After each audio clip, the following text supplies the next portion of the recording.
The Bleacher Report the other day did their top 100 NBA players of all time list.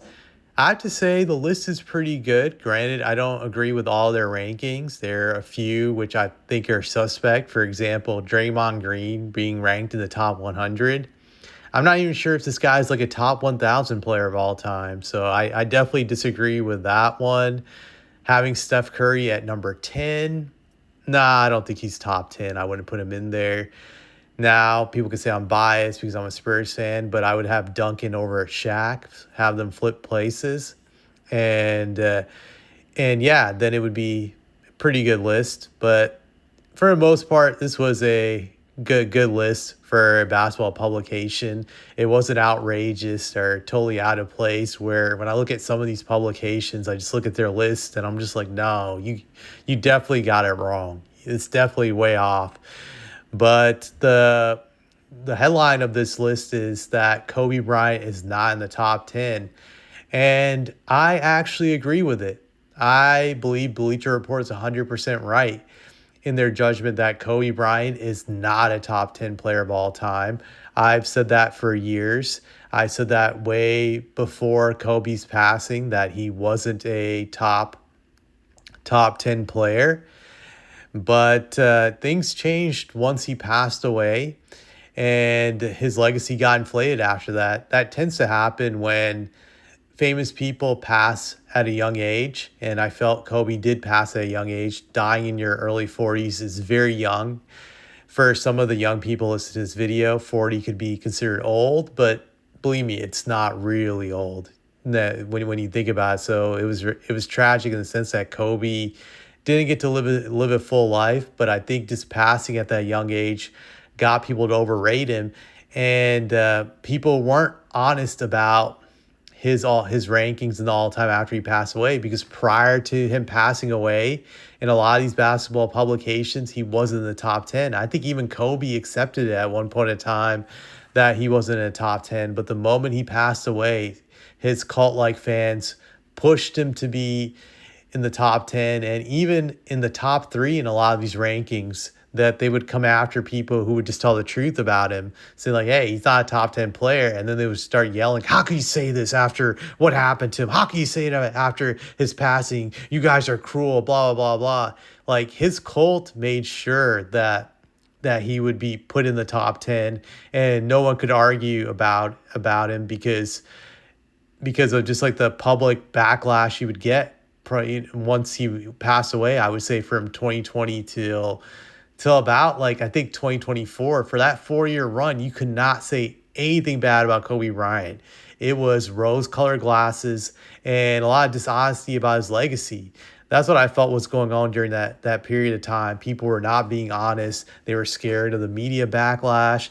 They were scared of even former players such as clowns like Steven Jackson and Matt Barnes coming after them.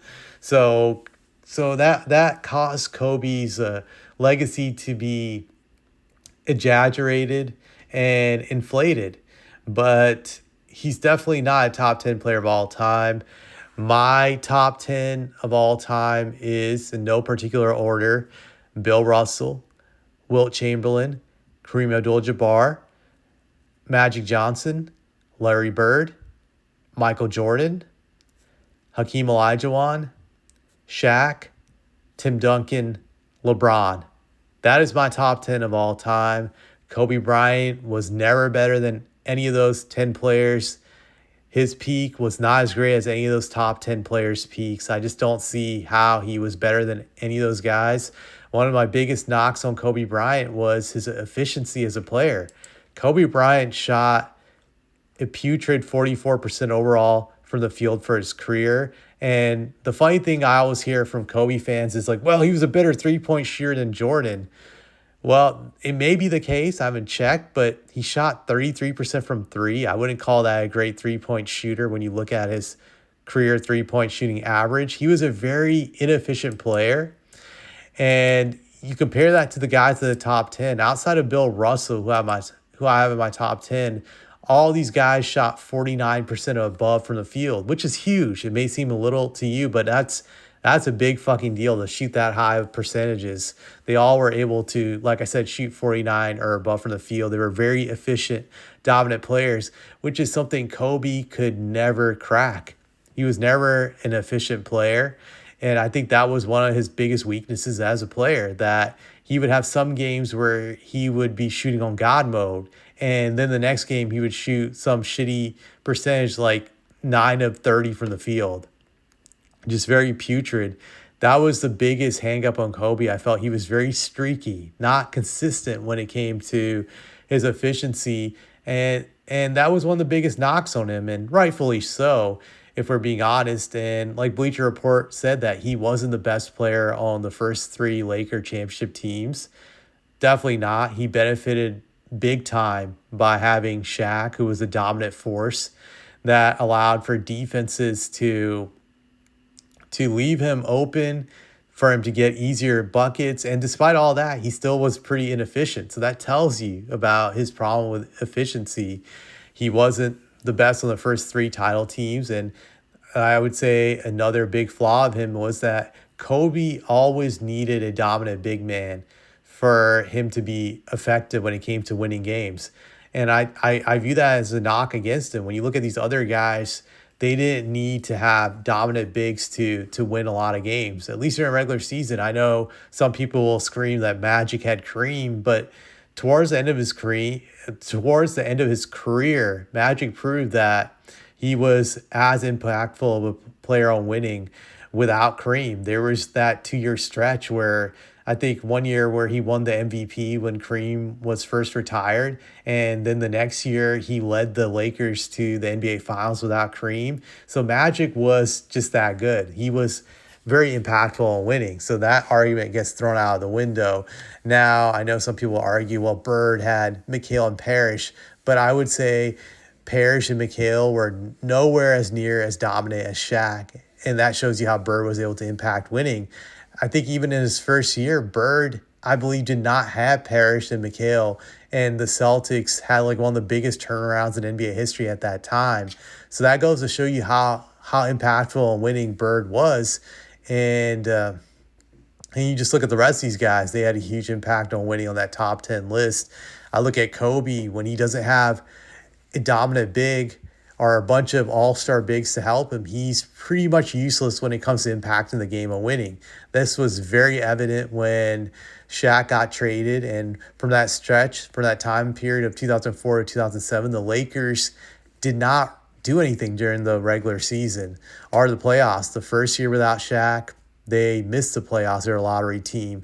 The next 2 years, they got bounced in the first round. So he had no real impact on winning. And then he got the bailout trade with Pau Gasol, and that changed everything. That allowed him to get those two other championships. And I'll give him credit. He was the best player on those two championships with Pau, but he needed that bailout. He needed another great big to at least be able to win just regular season games, not just championships, but to play at elite level during the regular season. And this is one of the biggest reasons why I cannot put Kobe in the top 10. He needs a lot more help to win to win basketball games during regular season at the elite level versus those other guys I mentioned. He just needs so much more to impact winning. That's another reason why he's not in the top 10. I feel just a guy like Elijah Wan was disrespected by not being in the top 10 on that list. He's definitely higher than Kobe in my eyes because he was dominant on both ends of the court. Whereas you can't say the same with Kobe being dominant on both ends of the court. I know some of his fans will scream about his all NBA defensive team appearances during the early part of his career, and I feel those were overrated. He won those awards due to name recognition back in the day because they didn't have analytics back then to really measure how impactful guys are defensively, and he benefited from that big time. I saw plenty of games where Kobe got lit up by explosive guards back during that era. So yeah, he was definitely overrated in that regard. Now, will I say he's top 20? Yeah, absolutely. Somewhere between 11 through 20, but he wasn't better than those top 10 guys I named. They either have more MVPs than him, or they dominated the NBA regular season playoffs on a much more higher level than Kobe. All those guys I listed did. There's just no argument against that. So I decided to throw that out there. And yeah, this is very accurate. And hopefully more publications begin to tell the truth about Kobe Bryant's legacy. It's not me being a hater, but I just cannot stand for guys to be overrated. He deserves a place as one of the all-time greats. He is one of them. He's definitely one of the greatest shooting guards of all time. I have him somewhere top 2, top 3. You could say arguably number 2 of all time, but top 10, definitely not. Definitely not. So that's all I had to say about this.